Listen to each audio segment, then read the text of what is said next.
Good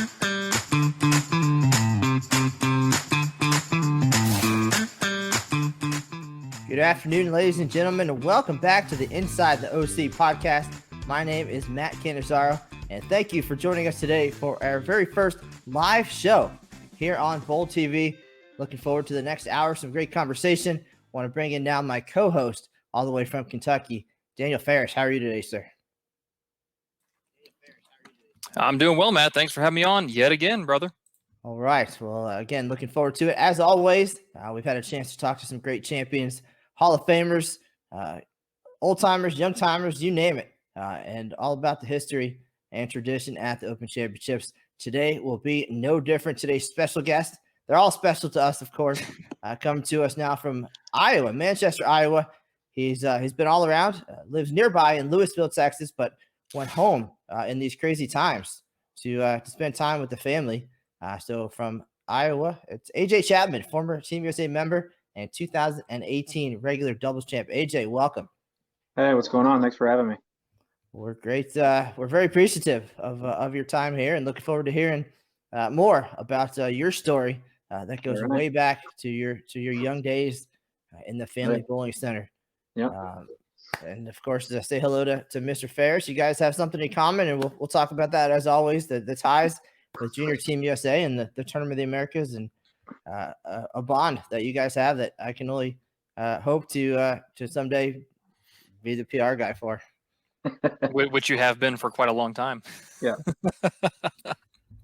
All right. So AJ, let's just take a deep dive. We'll go way back, and we'll kind of work as we do chronologically through your career a little bit. We have some big OC moments to talk about.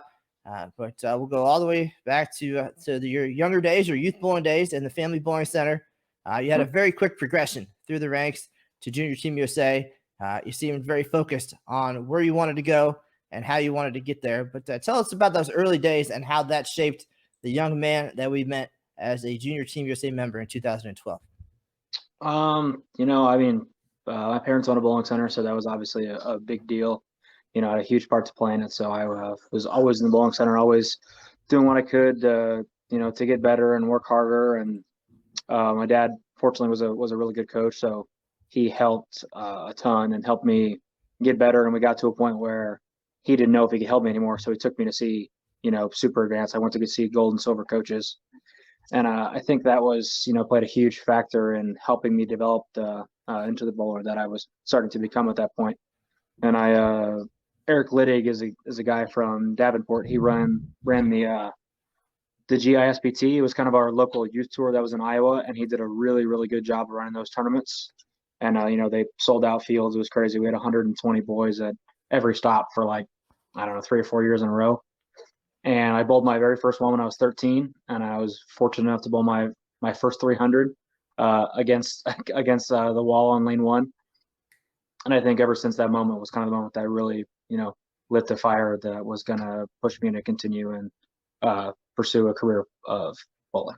All right. Now you took a very similar path to some familiar names, Sean Rash, Chris Barnes, going through the Wichita State program, Junior Team USA as well, and then Team USA. But talk about that and kind of when you mentioned how, but when you really started to focus, when Wichita became the absolute destination and what it took to get there, of course, to be able to excel at that level, at that school, certainly you have to be top tier talent. Yeah. I think the big thing was after I made Junior Team USA and, the 2012 team in 2011, before my senior year of high school. So I started getting recruited by quite a few schools, and we got a bunch of emails and stuff from Wichita. And then one day we got a call from Gordon Madigan, and I had already visited a couple schools, I think, at that point. And we're like, all right, well, if they're going to take care of it, might as well go check it out. I didn't really have intentions of going there. And to be completely honest, I've told people this story too. I didn't have intentions of going there, but if they're going to take care of it, let's just go check it out and see it. And by the time I got down there and experienced everything that I did during the visit, and on our way home, I'm like, I'm not going anywhere else. There's nothing else that's going to make sense for me. So we canceled I had like 3 more visits scheduled, and I canceled those visits, and I signed my letter of intent a couple weeks later. So, but yeah, just getting to go down there and visit and see what the program was really about, obviously all of these colleges and especially good programs, you hear the good rumors, the bad rumors, all this extra stuff that they associate with it. So, but you always see, it seems like you hear more of the bad before you hear the good, or you get inside and really see what the good is about. And once I got to experience that, it was an absolute no-brainer, and I absolutely will 100% till the day I die be okay with the decision I made to go to Wichita. Now, it was a pretty quick rise to success for you. That was only 2012, Junior Team USA. It's only 8 years later, and there's just so much that's happened in between there, including a national title with Wichita State in 2015 with some, again, very talented teammates, many of whom we'll see on the PBA Tour when competition resumes. We've seen them internationally as well. How did that experience help shape you and help continue your development? As you said, you've been with some of the best coaches around, and then to go there and, of course, work with the folks there, Gordon and company. How did that help prepare you for where you are right now? It was a huge, huge stepping stone. Obviously, Gordon has he's obviously a great physical coach, but he's even a better mental game coach. So we did lots of mental training with reading books and discussion groups and stuff. And so that was a huge part of it because obviously, as most bowlers that were young and talented at the same time, they got, pretty hot-headed pretty easy because they were expected to do well all the time. So I wasn't any different. I had a big ego, and I got hot. So that was a huge, huge step in the right direction to get to work with Coach V on calming myself down and getting myself ready mentally. And then Mark Lewis has got to be one of the best physical game coaches in the world. So having him fine-tune my game made a huge, huge difference. And then just the experience having to, having the pleasure of being around such good bowlers all the time. Every day I go to practice, I get to practice with Devin Bidwell and Francois Lavoie and Mitch Houpe and Matt McNeil and guys like that. Like all they do is push you to make you to want to be better. You have each other to lean on, and that's the difference between college and the PBA now. You don't have nearly as many people to lean on because it's you're by yourself. You got to support yourself. And that was the cool part about college bowling is that it prepared you for the PBA while I don't know how to describe it, by giving you the solid backbone too. So obviously all the internal competitiveness during practice and stuff definitely pushed me. I wanted to be the best. So it definitely pushed me to be sharp and to stay after practice, to work and do extra lessons, to do all that extra stuff. Now, throughout today's show, by the way, we're going to have a variety of photos and videos and things to celebrate your career. Here's one. We got some Wichita State days. We've got a couple good ones. All family appropriate, of course. Nothing from off the lanes during our Team USA trips or anything like that. All good, wholesome stuff. That's good. And obviously, you're gonna probably be a role model for some youngsters, if not already. With that said, are there any players that you looked up to while you were making this progression through the process? Anybody who really helped guide you to where you are? When I was younger, it was the generation of kind of, Tommy and Chris. Because a lot of the kids my age, we've talked about it before, and I did a recent live thing and we talked about the same thing. And it was, when I went to Kegel 4 or 5 times during high school to train and get better. And a lot of times the games we went off of were Tommy and Chris's. We looked at the similarities between Tommy and my game, the big swing and the heavy hand and all the modern power player things. Then we'd look at Barnes for simplifying because he had the soundest game. He had all the moving pieces were in the right order and they didn't move outside of that. So I would say those were kind of the influences, growing up younger. But once I got to school, it was more the people around me and kind of the, I looked up to Frankie a lot because he was a year older than I was. So we bowled 3 years together. I learned a lot from him. Even with our games being totally different, I still learned a ton. And I looked up to him a lot. McNeil was a big help too. And, Devin Bidwell was there for a little while too.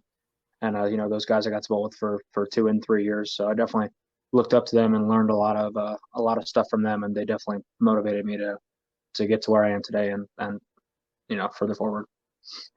You mentioned the hot-headedness, the temper that any young player can have, of course, that you certainly have to keep in check at many levels. And I think you and Daniel can talk here on this one.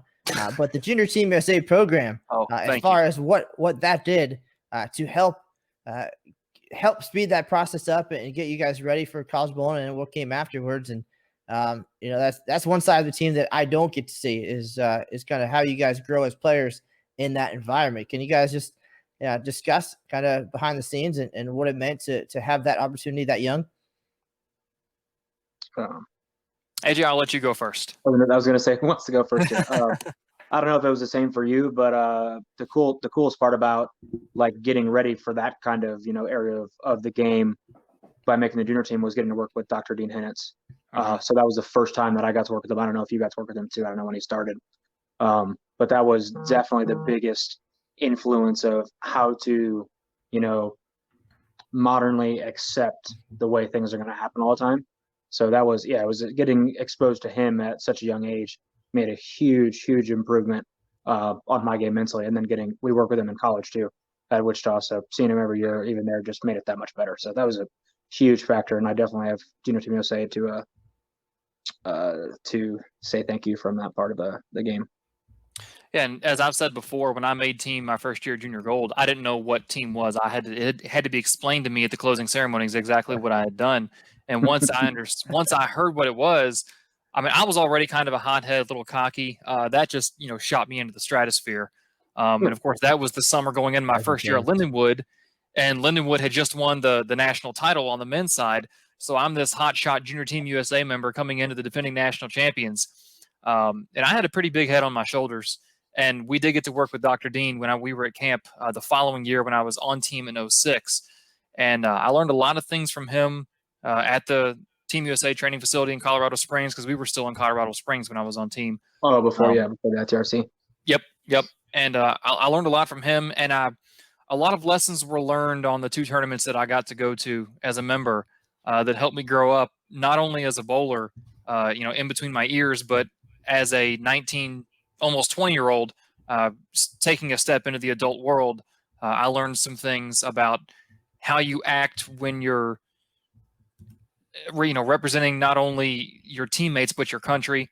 And I took a lot of what I learned from my junior team experience and pushed it on to when I was at Lindenwood, and then moving forward into my adult life soon thereafter. But I don't know that I could, right in this exact moment, give every single lesson that I learned from my experience on Junior Team USA. But I know that a lot of just the year that I spent on team and the 18 months that I spent interacting with the people from that program did a lot for me moving forward. All right, now, AJ, you seem to be ahead of the curve in all regards as far as your development as a player. And certainly the Family Bowling Center probably helped in that. And your debut at the Open Championships wasn't much different. You were just a 19-year-old youngster. When it happened, you were the super sub. And we joked about it even back when it was happening. You came out, you made an immediate impact at the OC. And on a very accomplished team. You certainly weren't bowling with nobody players. Can you tell us about that first year, that event, how that came to be? And again, the last minute, and you go out there and you shine and walked away with a couple top 10 finishes. Yeah.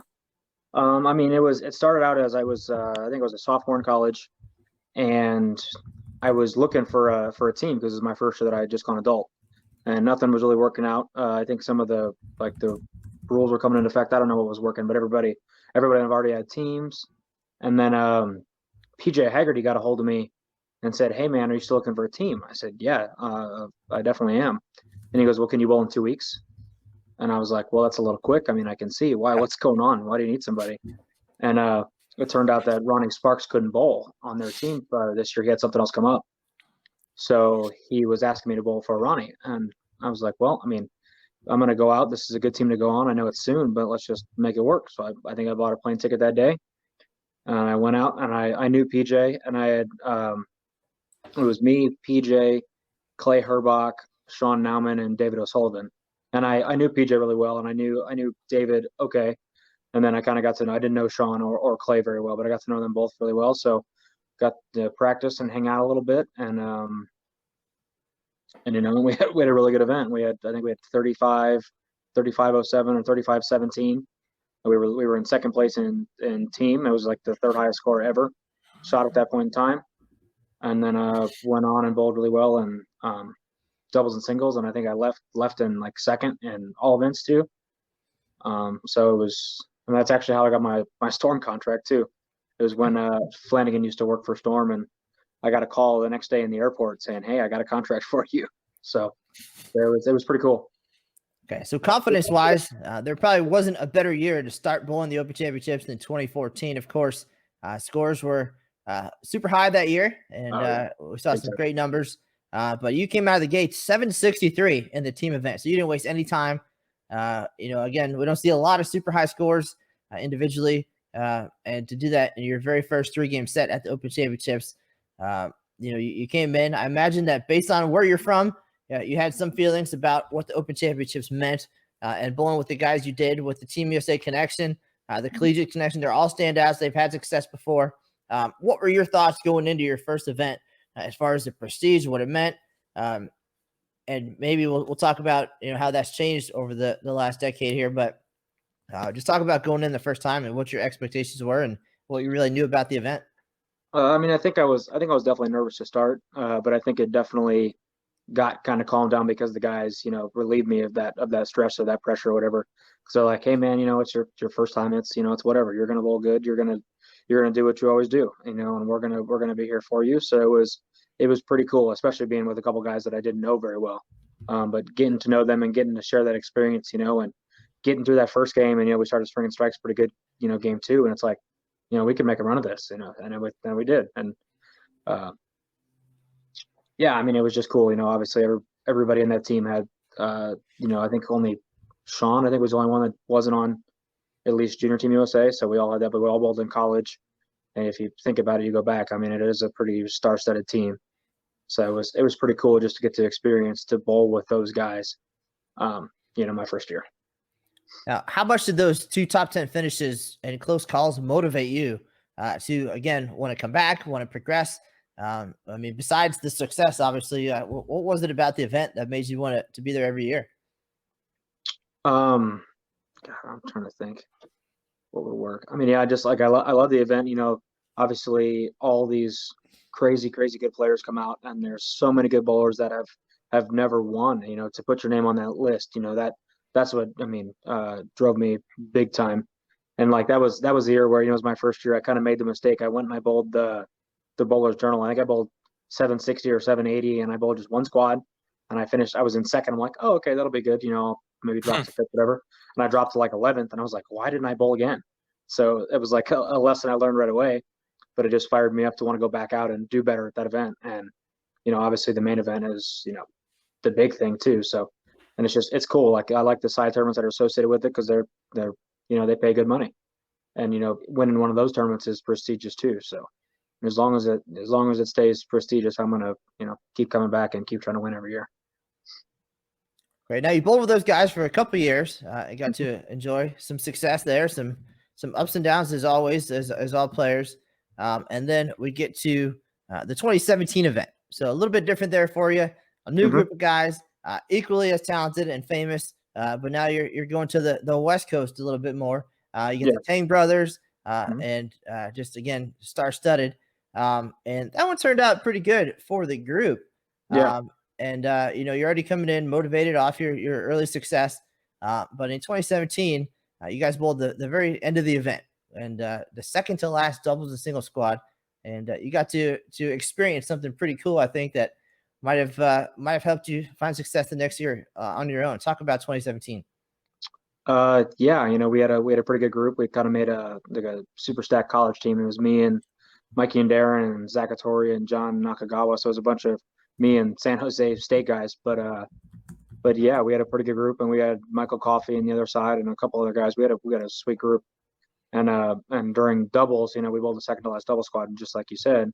And Zach and Michael Coffey ended up winning the doubles event on the second to last squad. So getting to watch them, we were on the pair next to them. I bowled doubles with Tanner Spacey that year.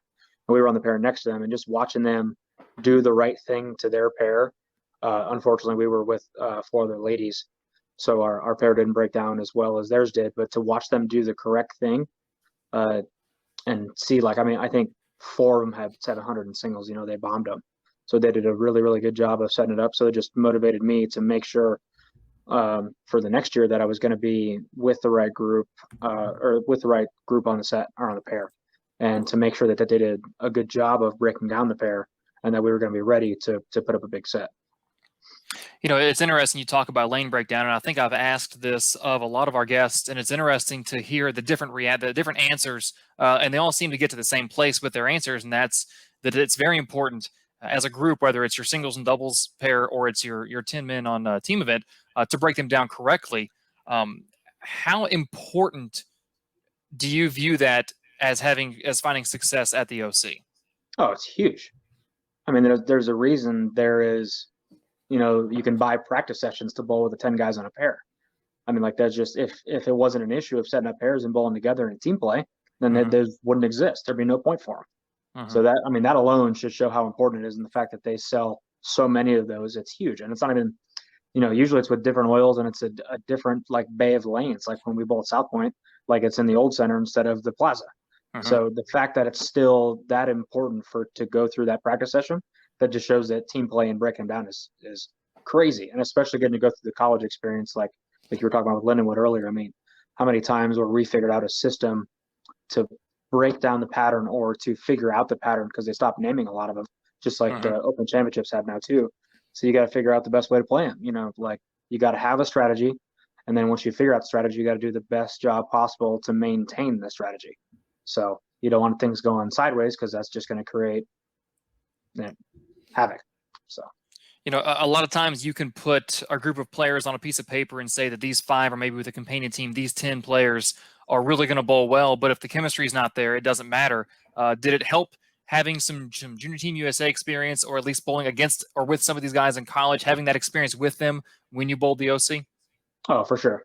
Yeah. Knowing that those guys had the knowledge of bowling in college too, and how to set up a lane and how to break one down the correct way, definitely made a huge impact on setting them up correctly and doing the right thing. So what about your chemistry off the lanes? On the settee area, and then off the lanes when you're not bowling. Yeah, for sure. I think I met Zach Hattori when I was like 14. We went out to Vegas for Team Masters, and he lived there, and I think we knew each other then. And I met Mikey and Darren the next year, and I mean we're good friends. I hang out with those guys a lot.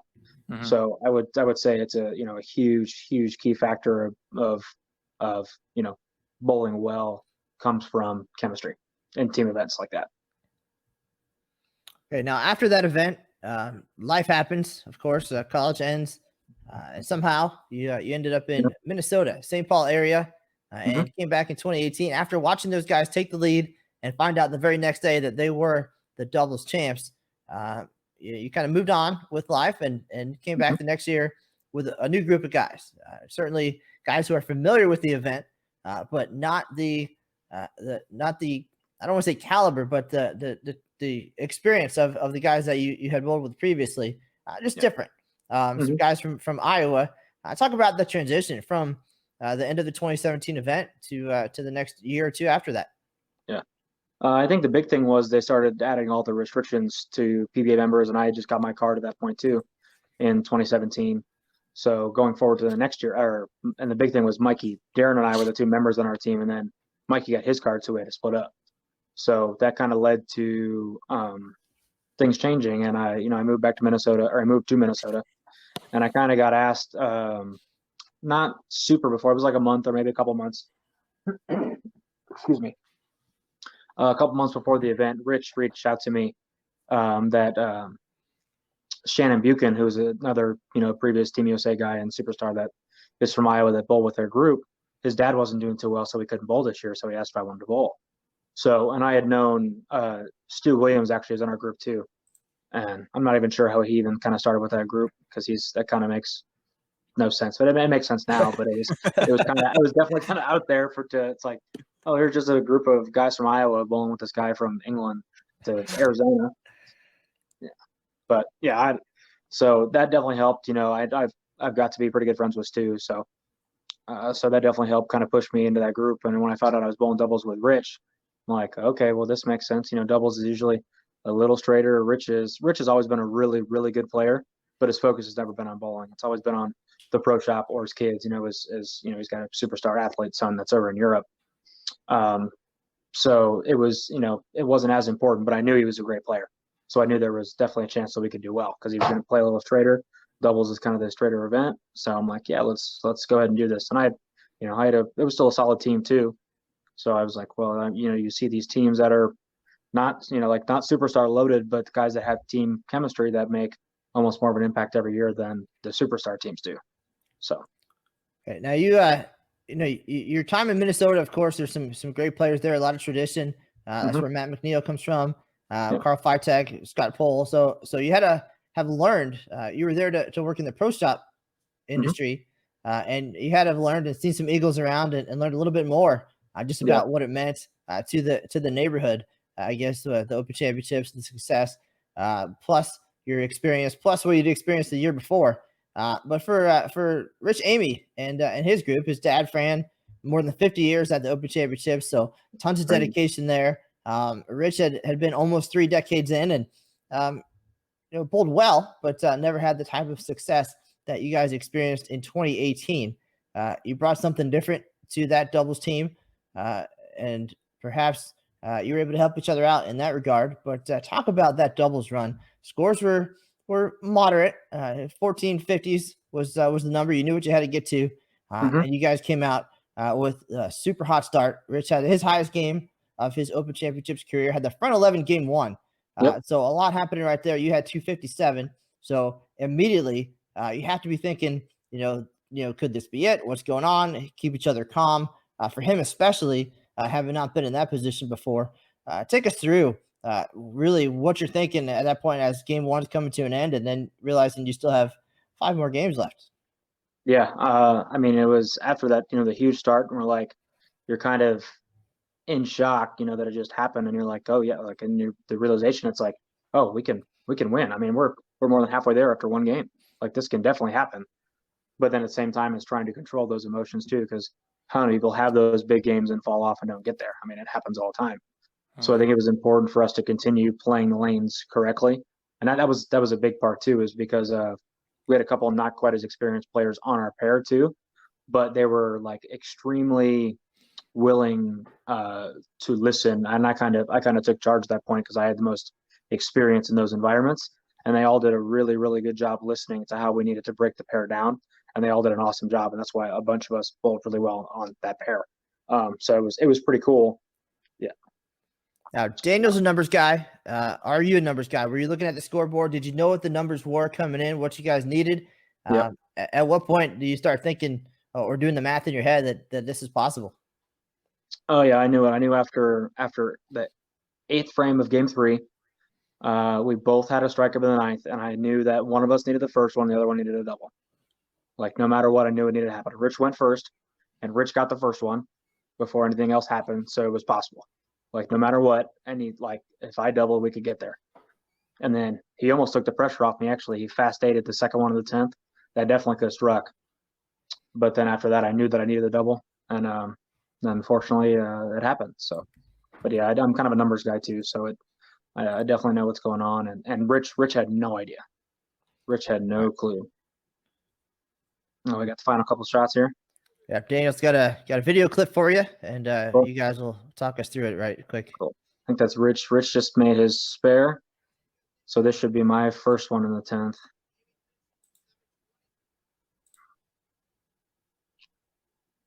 Yeah, it's the first one.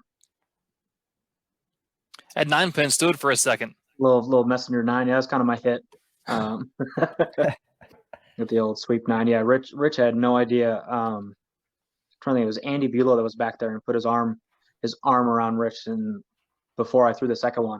So like, all right, one more. And he was like, oh, what do you mean one more? He's like, oh, yeah, we're going to do well. He's like, no, one more and you guys take the lead. Like, Rich at the point had no idea what was going on. So, and I don't know if that helped him. I can speak to that last year. I can't tell you how many times I went down to video someone looking to take a lead, whether it was regular singles or classified all events or, standard doubles. A lot of people, after they took the lead or came close, and I told them, they saw me like, hey, what are you doing down here? I said, well, you took the lead or almost took the lead. They had no clue. Didn't matter what division it was. Yeah, that's crazy. They're just, some people don't know. Some people don't want to know. That's pretty wild. And this was probably one of the best shots I've ever thrown for the cheese. It was that one right there. My shot was pretty good, in my opinion. Yeah. And this was Wow. this was the one that was a little funky because I needed 7 at the time to take the lead. I ended up needing all 10 in the end, but I needed 7, and I missed in like 2. I think I'd relaxed too much, and I missed in, and I'm like, and somehow it stays there and it strikes. That was the by far the worst one.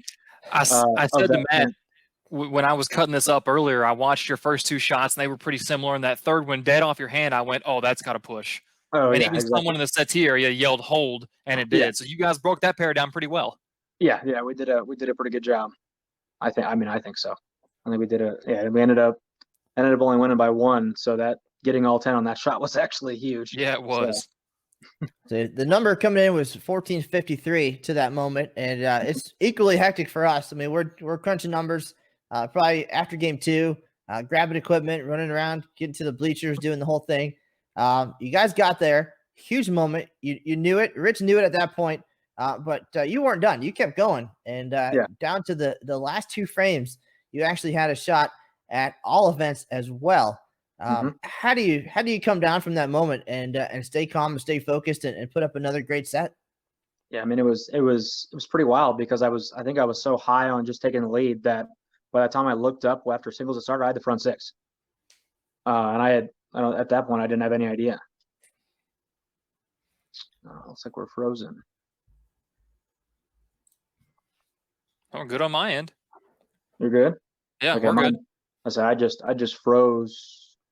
I don't know what's going on. You guys time's not going. Pictures are frozen.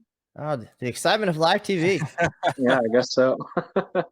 Well, luckily we can help you get straight there, and Daniel and I can kind of talk about these moments a little bit while you get situated there. But man, for us, the excitement of being up there in the bleachers, knowing that there's people waiting to hear about these things, to get the news, certainly a huge responsibility for us. And when AJ gets back, we'll talk to him about being at home and seeing that notification on his phone. USBC Open Championships is live.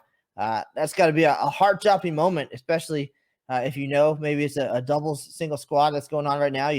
I can't imagine what it would be like to see that, knowing any squad could be the one. Well, no, the question that I actually have for you, Matt, you've been running these numbers at the OC for over a decade and a half. I know that last year, whenever I knew there was a doubles team or a singles player or a team event that had the potential to take the lead, and we start getting close to a number, I'll run the numbers on the calculator, and then I'll check it on the second calculator. Like, I'm double, triple, quadruple checking myself to make sure I don't screw this up, and my palms get sweaty, knees weak, mom spaghetti, whatever Eminem verse you want to throw in there. Do you still feel that even after all these years, the nervousness of making sure it's right and waiting for this moment? 100%. The biggest thing is I don't want to screw up. I don't want to miss a big moment. I mean, it's happened. Everything's happened that could possibly happen. But, you have, as you said, you got the calculator in one hand. You got one phone on the tripod. You got another one. You're looking at the live scoring, double checking the numbers because you're not sure how it's going to add up on the scoreboard necessarily.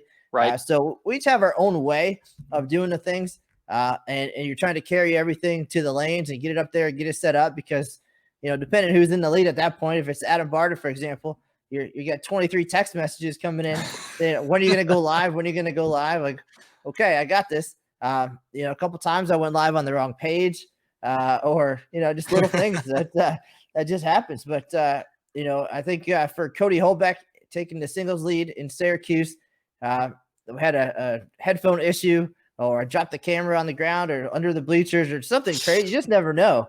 But absolutely. I mean, I certainly want to be able to bring that moment to all the bowling fans out there and capture it so we can have it, so we can share it like we just did with AJ and Rich taking the doubles lead there in Syracuse. So I think there's probably more pressure on us to be able to do that because the world is unforgiving if you miss one of those moments. Oh yeah, I bet they're pretty harsh. Some of those keyboard warriors online are pretty brutal. And AJ, the next question we had for you was, in 2018, we would go live on Facebook for potential leaderboard changes up top. What was it like for you after you all had set the number, when you would get that notification, whether through the Facebook app or a text from a friend that, hey, they're live, somebody's running down this number? Oh, the one I was asleep for, the one that they got within one pin. I was asleep when it happened because they were bowling late and they were an hour ahead too. And so when I woke up, I hadn't got any text or anything else around it. So I'm watching it happen like it was live. So I'm basically crapping my pants, assuming they're gonna do it because I'm trying to think of his name. Justin Nyman had the front nine. He needed the first one. His partner had just bowled 260 the last game, and Justin had the front nine. He left like the dirtiest stone nine in the tent to not take us over too. So it was watching that shot, watching him throwing good, and just to be the heartbreaker, bad break. Unfortunately, it worked out for us, and it'll turn around for him and good karma for sure. Well, definitely some close calls. Either one, Brian Halen and Ryan Stubblefield as well. Those guys. Oh, that's right. We did watch that one live too. Either one of those teams could have got there, should have got there, but you just never know. I mean, you don't know what breaks came along the way. Of course, that's bowling. That's how it works. And as you said, it all evens out eventually. But you guys got there. You bowled in May. You waited until July. You had the close calls. You had the scoreboard watching. What was that wait like, especially being a first time for you guys to be in the lead and to be sweating it out at that point, knowing you've been close before, knowing what this might mean to Rich and Fran and all the Iowa folks? Yeah. It definitely, to be honest, it sucked. The wait sucked. But it was tough, just managing that. It was nice knowing that it was a huge accomplishment for both of us, but Rich was definitely more relaxed than I was because I think we had both kind of assumed, we barely beat it. Somebody was probably going to beat us still. There was definitely a chance. I think both of us were honest. It's like, I don't know if it's enough. We might be 15 or 20 short. But the only thing that was the big positive was, you can't win an event if you don't leave leading. So that was kind of the part that just pushed you through. And it's like, I don't know. And I don't think Rich is super up to date with that stuff. So I think he was like, I'm sure I'll have guys coming in telling me, you guys are still leading or you guys aren't or whatever this. And I was just going to be working in the shop, getting my stuff done. Now, what was no, I was going to ask, we talk about the wait and what the wait was like. What was the first emotion you felt when you got the phone call when you knew that you all were champions? It's just it's like shock. It's shock and awe. You're just it's like, holy cow, it just happened. I was 23 or 24, and it's like, people bowl this tournament their entire life. Like Fran's bowled 50 years and never got to win an event, and I bowled 4 times and got a win. It's crazy. It could hopefully it's not the last one, but it could never happen again. I could bowl just as good at that tournament for the rest of my life and never win again. It's crazy. So yeah, it was very, very, very surreal. So it was super cool. It's sometimes challenging for me to be up there calling those moments just because of the prestige and the history and kind of what it means, especially when I know you guys too. And then we of course you want to see anybody do well and have a moment like that to live out a dream. And we kept in touch a little bit after you took the lead, and always a pleasure to make those phone calls. And then we got some photos of you guys as well getting the Eagles. And then I think is that the point maybe where it starts to become more real when you're holding it, you're getting it. And then we'll talk also about coming back the following year as the defending champ. But talk about the Eagle presentation and really when things started to click that you're now such a big part of this event's history. Yeah, it was pretty cool. We unfortunately weren't together when we got the Eagles because we were in different locations. But I got mine presented during one of our league nights the center where my pro shop was at, where our pro shop was at. But it was pretty cool. It was definitely surreal. It's one of those feelings, like I said, it could never happen again. It's one of those really, really cool, prestigious moments that, it's possible once in a lifetime opportunity, and to get to, have that and hold it in your hand and just realize that, oh, it is real. It did actually happen. It's not just on paper. This proof. It's all right here. It was really, really cool. You were mentioned already teammates with Matt McNeil. Mitch Hupe was around at the time. Brent Bowers not too far away as well. And that was kind of around the time that Matt was coming into his 4th Eagle. And so he had to be a pretty big buzz around Wichita to join that club and to join the list of names, not just in that city, but in the world. How much does that mean, knowing that you'll forever now be announced, be a part of that event? You always have that orange eagle up next to your name whenever we have the capability. I mean, it's that same feeling, it's just super, super surreal.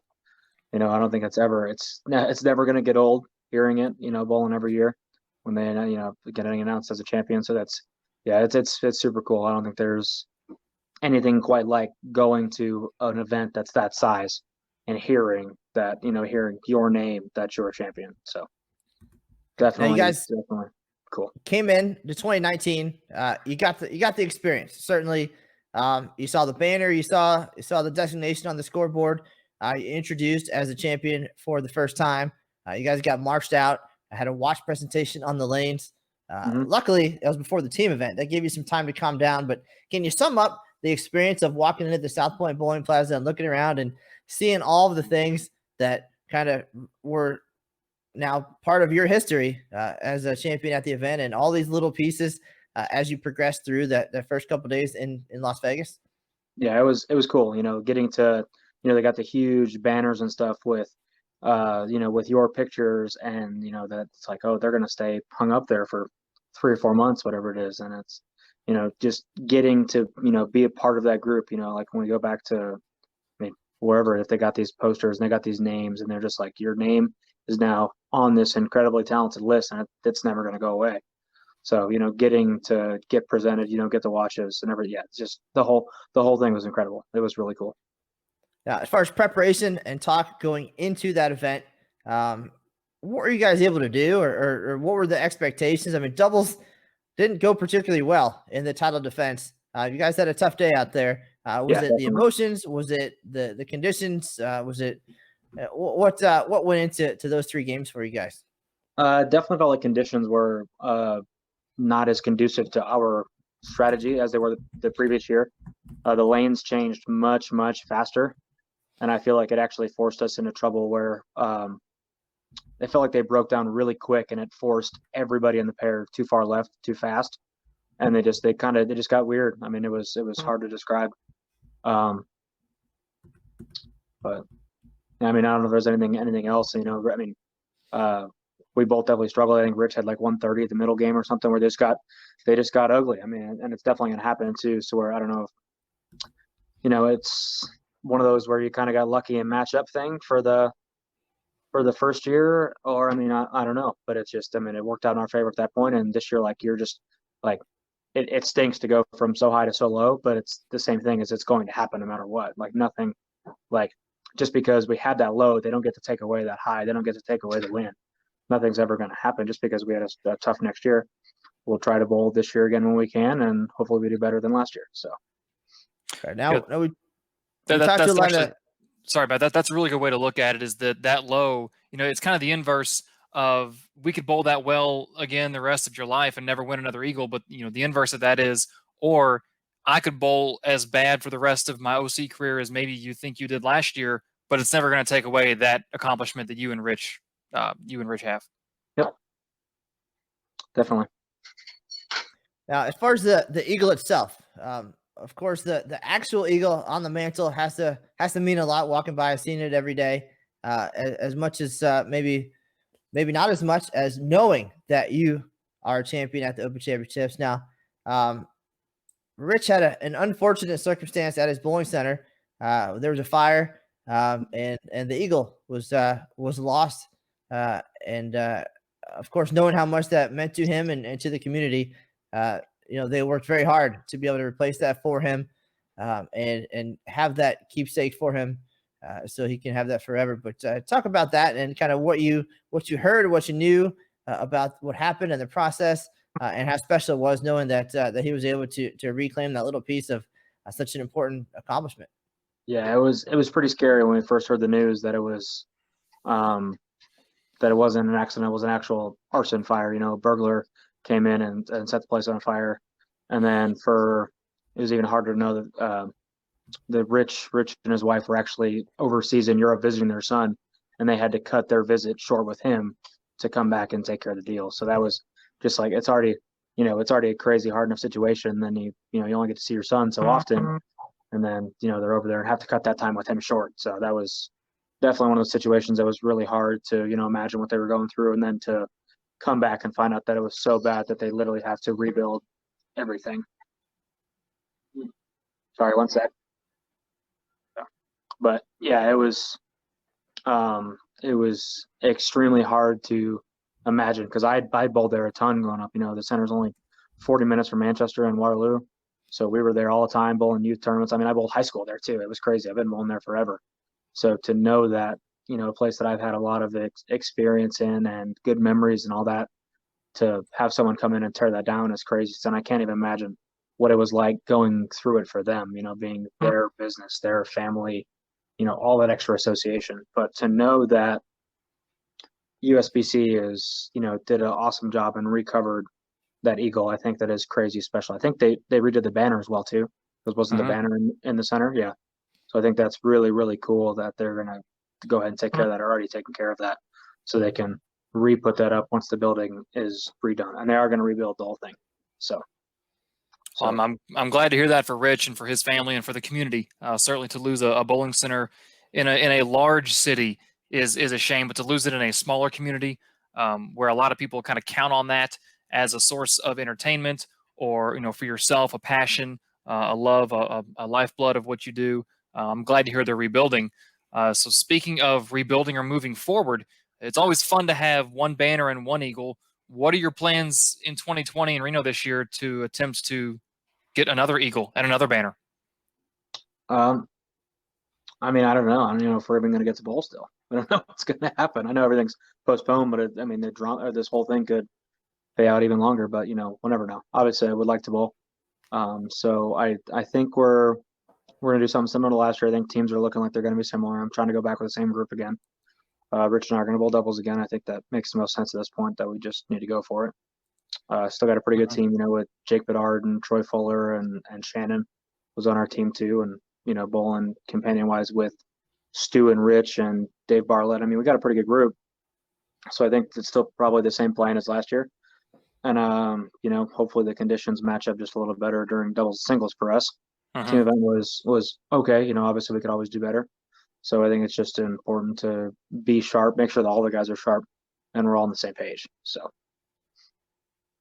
Okay, now you mentioned being at home in Iowa now. Again, living in Louisville, Texas, but I felt that it'd be better to spend this time at home, get to spend time with family, the small town. How important has this time at home been, and what have you done to stay, mentally and physically ready for what's coming up next year? Of course, an aspiring standout on the PBA tour, made a couple TV shows, so definitely the progression is there for that. The PBA tour season in the midst and around the corner. But what have you been doing, and how much have you enjoyed that time at home, just to kind of go through all this? Actually just got home on Saturday. So we've only been here for a couple of days for now, but I think we're gonna stay here for probably a couple of weeks just to, just to be home. We saw this as an experience. Girlfriend's working from home right now, so we saw it as a good opportunity. She hasn't been to Iowa yet, so we saw it as a good opportunity to come up here, and she could still work. And there's nothing that I could really do, and in Louisville at this time, if there was ever going to be a point where we're going to come up here to see family, this was the best time. And honestly, it should be a little safer being in a small town than being in a big community like DFW. So we figured it was if we we're going to do it, this is the best time to do it. But besides that, training and being ready, I got to bowl this week for the first time in 6 weeks.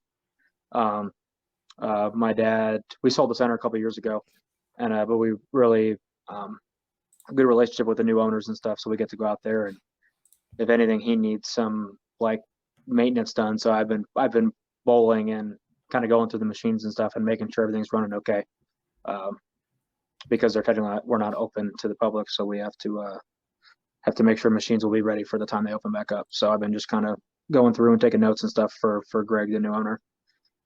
So it's been nice practice. I've bowled twice so far this week, which has been really nice. I was just practicing this morning, actually. It's pretty good. But lots of reading. I got a bunch of mental training books and stuff that I got from college. Inner Game of Tennis, Way of the Peaceful Warrior, Power of Now. There's a bunch of really, really good mental books that have kind of helped me stay sharp. So that's basically all I can do. You can practice at home what you want. I got one of them little square bricks with the holes in it. If it's Eileen's or Bowl U tools and stuff. So I've been using that as much as I can. But yeah, it's just trying to. I think it's, I wouldn't like to intentionally take a break this long ever. But I think it has been a little refreshing to have a chance to take one of those, and it kind of makes you realize where you're at and where you can go, and it's just a step back for a little bit. So I'm definitely ready to get back into it now, and I'm like, my first practice I was kind of surprised with how well it went. So I think that the break actually might have been a good thing. So yeah, to your point about not willingly taking a break this long, a friend of mine asked me, when was the last time you didn't bowl for this long of a period? And I said, look, Corey, I said, I don't know that I might have to go back to being 13, 14 years old to the last time I didn't pick up a ball for 6 or 7 weeks. But on that topic of not bowling, Mike Alexander, one of our Bowl TV viewers, again, shout out to everyone on Bowl TV. Also, Aaron and Emil have dropped in the chat as well. But Mike Alexander asked you, how rusty were you coming off 6 weeks of not bowling? He saw your Instagram post. You looked pretty sharp. That's one of my buddies, Mike. He lives in the Louisville Flower Mound area too. He's just started bowling recently too. Super good guy. And I was the first. That video was after a couple hours of bowling too. So once I got some stuff down, but it's pretty crazy to know that something you've done for so long that you can take a crazy time like 6 weeks off and come back and still be pretty close. The big thing was my angles were super. That's what was rusty. I was missing right every shot. That was so something physical. So it happens, but it was pretty crazy. I took some videos, recorded stuff, and I'm like, I was very surprised with how clean everything still looked, and it looked like I had almost not taken a day off. So that was pretty wild. I was sore the next day, definitely sore. Well, and I can kind of speak to that because I remember when I was in Vegas last year working the OC, I moved out there and, of course, sent a bunch of clothes, but left my equipment back home here in Louisville.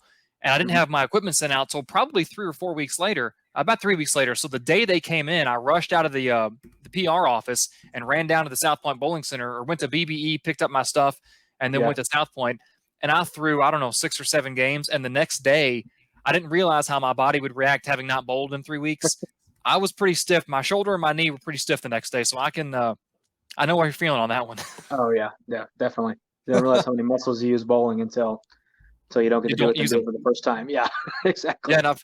Every time I look down at my equipment here in the living room, I tell myself, all right, when you go back day 1, 2 games, 3 games, don't be stupid. It easy. Yes. Take it easy. And that goes for all of you out there, not just the AJ or myself or even you, Matt. I'm all in. I'm going for it. But AJ, let's reminisce a little bit.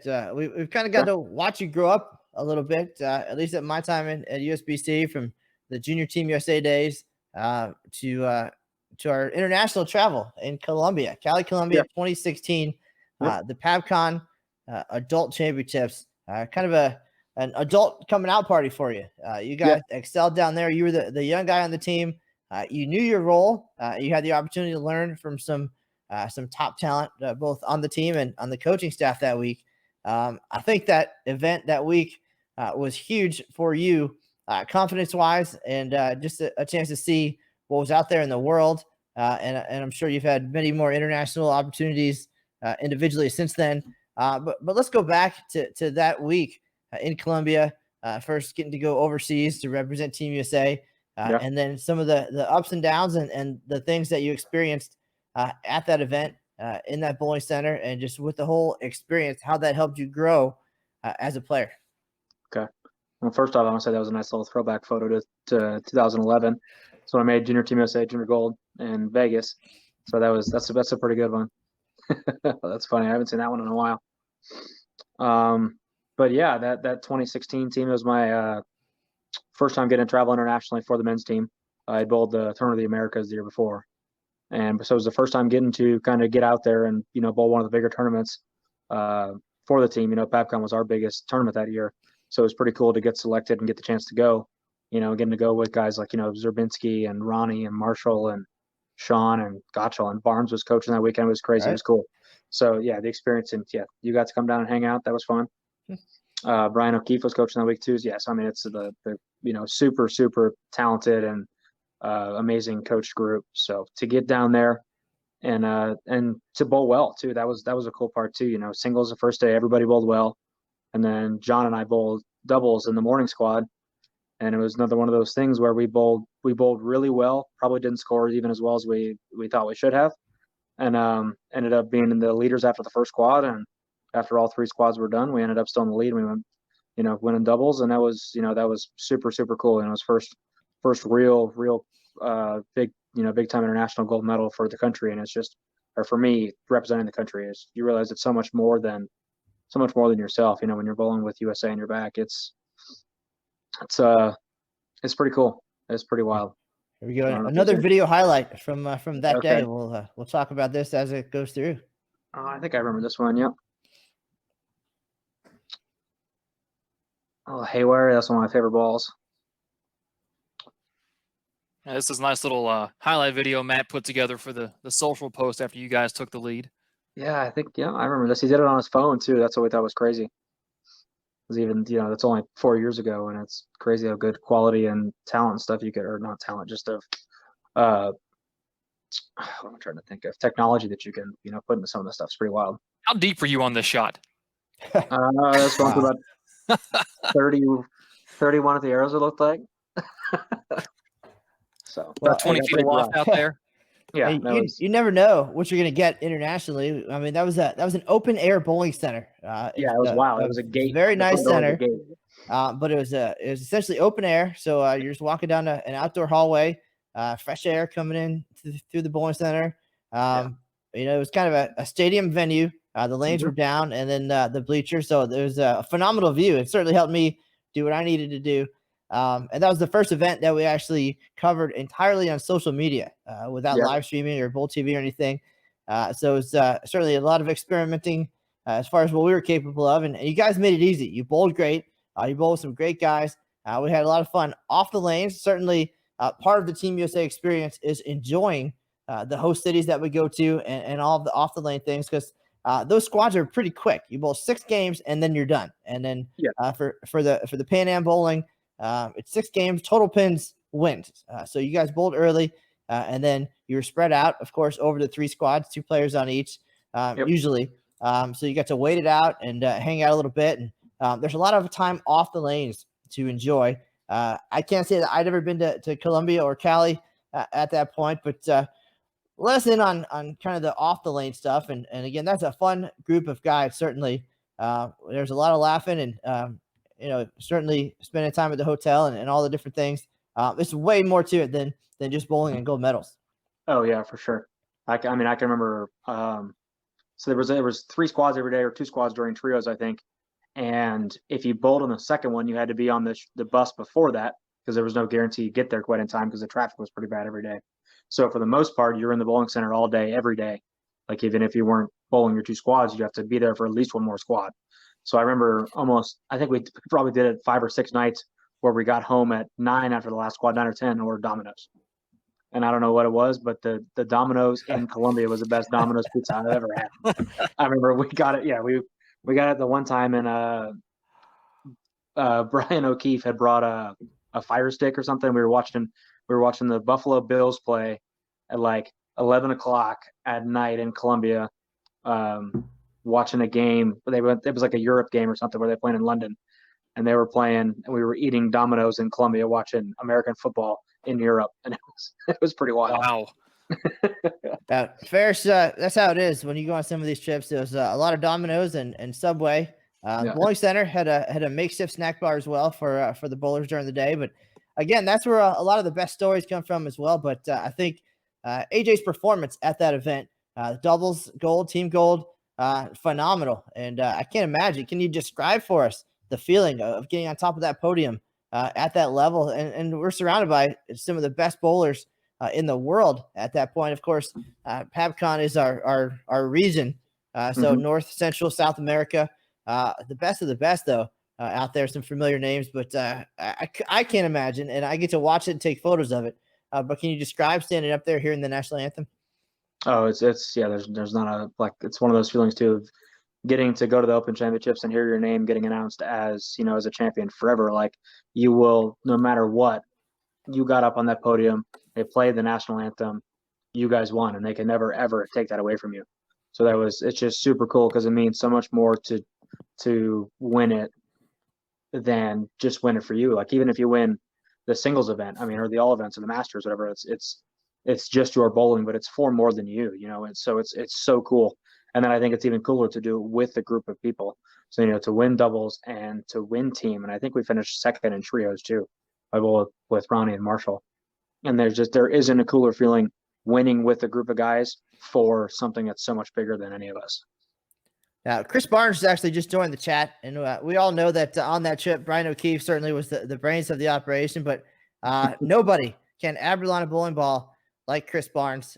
But as a player, being able to be teammates with players of that caliber, being able to learn from Chris Barnes and all of his experience in that week, and how much did he help you? Did that help you? How special was it to have that opportunity that week? And obviously with all the Team USA coaches, Rod Ross, and but that particular event, you got Barnes and O'Keefe, and they're definitely two of the best. Yeah, it was really awesome. Brian's a little softer spoken than Chris is, so and I'm pretty outspoken, so I got to ask a bunch of questions, and for him to always be there to answer them was really cool. I remember like during the Masters match play, my first match or my matches, Chris stayed with me for most of the match, and we helped on strategy, and it was pretty cool getting to see his perspective and the way he would do things, and versus the way he thinks that I should do something because our games are different. And it's cool getting to see those different perspectives, and learn from the guys that have this crazy amount of international and crazy amount of expert experience. So it was really, really awesome to kind of soak it up, and even to be with the guys that are close to my age but have more experience, like with Marshall. Like he was on the team longer than I was at that point, but we're about the same age. So it's cool to know that someone else my age that has a similar personality but has that experience, and he can share with me too. So it was really cool to soak up everything that I got to soak up in that week, and with all my experiences on the team. A couple of questions from the Facebook chat I want to get to. Again, thanks to all of our viewers on Facebook Live and over on Bowl TV. The first question is a technical question. Bobby Mitchell Jr. asks, when you keep hitting the pocket and leaving the 10-pin, what adjustments do you make to get it to fall? There's different ones. It can be as simple as just moving, a board right or a couple inches forward. That's kind of the classic one where you're probably just a little bit behind the head pin, so you need to be a little bit higher in the pocket. So you move your feet, one to the right. It'll help it come up a little higher. Move up a couple inches. You might throw it just a little slower. Give it time to do that. A lot of times I'd just soften up my speed just a hair. A lot of times it might just be actually one or two boards to the left, and you soften up your speed and let the ball pick up. That's probably my go-to on tour, because there's kind of a red flag on moving back to the right. Chris Barnes in the chat does defer all of the accomplishments based with you guys. He says, I was just a scorekeeper for those guys. They bowled great. So the second question, again, this one also from Bobby Mitchell Jr. Your personal preference, what do you enjoy bowling in more, a major or the PBA league? Oh, that's a tough one, because the league was a ton of fun. Oh, that's a tough one. It's different. I think there are two different kinds of bowling, because it's hard to compare, because every other event, with the exclusion of the doubles on PBA Tour, is a singles event. So and of the singles ones, the majors are the most important, or the most fun. They everything to it. But then the league is the one time that we get to bowl team stuff, and getting to be one of those guys that bowled in college and had success. Team bowling is almost the most fun part of the game. So it's almost like they're two different categories. But I'd have a hard time not picking the league first, just because it's team bowling is so much fun. It's it might be different if I get on another major show, or to win a major versus winning the league. That might be different, but yeah, I don't know. At this point, it's a pretty close toss up. But the league was so much fun last year. So. Real quick follow-up to that. You talk about how much fun team bowling is, and being on tour, everything except for the doubles event is singles, and then the PBA league. Is that why a lot of players like yourself that we talk to, who either dabble in or are full-time on tour, they hold the OC to such a high regard, because it is an opportunity to compete at the highest level in a team event? Oh, absolutely. Yeah, I 100% agree with that. A lot of these guys, it is the only, these, especially the younger guys that haven't got the experience or haven't got the chance to experience the league yet. It is their only chance they get to bowl a team at such a high level, these guys that are 22 to 25 that just got out of college. And I still consider myself in that group too, that I would, that haven't had the ton of experience getting to bowl the league or get a chance to be in it at all. So I think that the OC is definitely a huge, huge chance, and it's very important for them because it's the one time they get to bowl with their friends or their teammates or people that are close to them and get a chance to win together. And that's just a huge accomplished feeling. So definitely. Okay. Now, as we wrap up, your trajectory has been upwards for 8 years now, if not longer. How do you keep that momentum going? Of course, you probably have some big goals, PBA Tour title on that list, I'm sure, some more TV shows, a return to Team USA. But what keeps you going, and what kind of goals do you have moving forward, and how do you keep going in the direction you've been going? Yeah, recently it's just getting so close, or being and getting so close. I had a second and third place finish last year on tour, so nothing motivates me more than knowing that you were I was a 10th frame away from having a PBA title. So there's nothing more that motivates me to push harder to be at that level than those previous experiences, and to see my friends that I compete with, and it's not even that, just it's a competition, but I'm super happy for them winning, but seeing them win just makes me want to win that much more too. So there's lots of those motivating moments, motivated factors, but in the end, the thing that keeps you going is the decision to make that motivation actually happen. So I've been a big believer in, motivation is kind of hypothetical, or doesn't really exist until you make the decision to let it motivate you, or to make the decision to act upon the motivation. So I like that answer. Shout out to William Degnan in the Facebook chat. He said, I'm looking forward to going to the OC this November. He bowled his first OC in Syracuse. So, William, thanks for tuning in. Quick question from the Bowl TV chat before we head out. This question's for you, Matt. One of our Bowl TV viewers asked, is Domino's Pizza? The lifelong, oh man, we have this conversation a lot internally. It's a pizza-like experience, and it will get the job done in a moment of need and a pizza craving. But we'll leave it at that. I would always search elsewhere first, but it got the job done in Columbia. It got us through. It was delicious, as AJ said. And Columbia, that's still the best Domino's to this day that I've ever had, was that one in Columbia, no doubt. And it worked. It got us a couple gold medals. So you know what? If I had to eat Domino's every time I was with Team USA, it meant winning and writing stories about gold medals. I'm all in. Domino's diet for me. But as we get ready to go, certainly we appreciate everybody tuning in and AJ being here. You've accomplished tons. You've had the medals put around your neck. You've held the Helmer Cup. You've gotten the Eagle. Do you have a top moment? Is there anything that just stands out above the rest out of everything? And then as we head out, can you offer any advice to the young players who will eventually be the next first timers at the Open Championships? I think right now, it's kind of a three-way tie. The gold medals, the Open, the Eagle, and the Helmer Cup. I think those three things right now, not one of those really passes another. I don't think anything will until I win first PBA title. That'll be the one that'll kind of be the icing on the cake, because that's the thing I've worked so hard my entire life for. There is nothing more. The only thing that'd be better than that would be eventually maybe the Hall of Fame. There isn't anything better than that at this point. So I would say it's probably a three-way tie. I'd have a hard time picking on one of those, but all three of them are team bowling. So I think that's why those are all three of my top moments, because I like team bowling so much. Okay. And then what was it? The other one was advice the advice for the next wide-eyed 19-year-old headed to see us at the Open Championships. Just soak it in. First of all, spares. The patterns are tough now, so make your spares. I think that's huge. Make your spares, bring a spare ball, whatever you got to do, throw them straight. The patterns are tough. Take them out of play. Just make your spares. But then it's just soak in the experience. Hopefully this is one of those things you get to do for the rest of your life.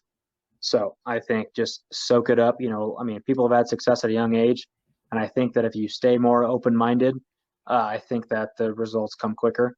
If you just do what you got to do, I had a 2-week notice before I was going in, and I just got thrown into it, and I had a good group, and I bowled 760 my first set. It happens.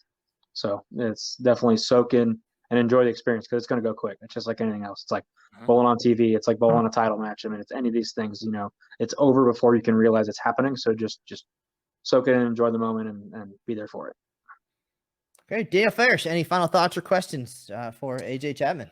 Well, my final thought is I told John Gaines in our last episode that this podcast has allowed me to talk to some of the icons and the legends of the Open Championships, names that I knew, but people that I didn't know. I like the reverse of this, and this is someone that I've, from my generation, so to speak, it's a name that I've always seen at the top of some of the tournaments I've bowled, and it's been a pleasure kind of getting to know you and talk to you about all this and see kind of how your career arc has been a pretty strong one and a pretty quick one. And I'm looking forward to seeing what the PBA, what the OC, what all of your bowling has in store for you coming up in the future, AJ. Well, I appreciate that. I really appreciate that. Thank you. All right. On that note, also, we have lined up some more guests for the OC podcast. Inside the OC is what it's called. We'll talk Open Championships, and we have a good variety. As you said, Hall of Famers, Eagle winners, youngsters, some experienced players as well. But coming up on the schedule in no particular order, we're going to talk to one of our favorites from the Midwest, Michael Nape, a 2008 Team All Events champion. We talked to Wendy McPherson as well. Jeff and Steve Fair, the father and son duo from the Cincinnati area. Looking forward to hearing about their experience and potentially Jeff joining his father in the winner's circle at some point, and many others. Matt Wegan, an Iowa guy you might be familiar with. We just want to touch base. And as much as I enjoyed getting to be a part of all these great moments with so many great players, it's always nice to touch base and hear about it from your perspective and how you experienced that. So, AJ, we appreciate you reminiscing with us a little bit today. Any final thoughts from you for our viewers at home? I just want to say thanks everybody that tuned in. This was a cool experience, and I definitely have enjoyed getting to kind of go through memory lane for a little bit. So. All right. Well, folks, thank you for tuning in as well here on Inside the OC. We'll be live at 2 p.m. Eastern, Tuesdays and Thursdays, the rest of the way. So make sure to check it out. We'll have all the details on those guests coming up as well. We'll have the live chat going so you can ask questions to our players and our friends as we did today with AJ. And we really appreciate everybody tuning in. If you have any thoughts or questions, certainly you know where to find us on the USBC social media channels, the Open Championships Facebook page, and individually, folks. That is going to do it for today's episode of Inside the OC. That is the news for now. See you on the link.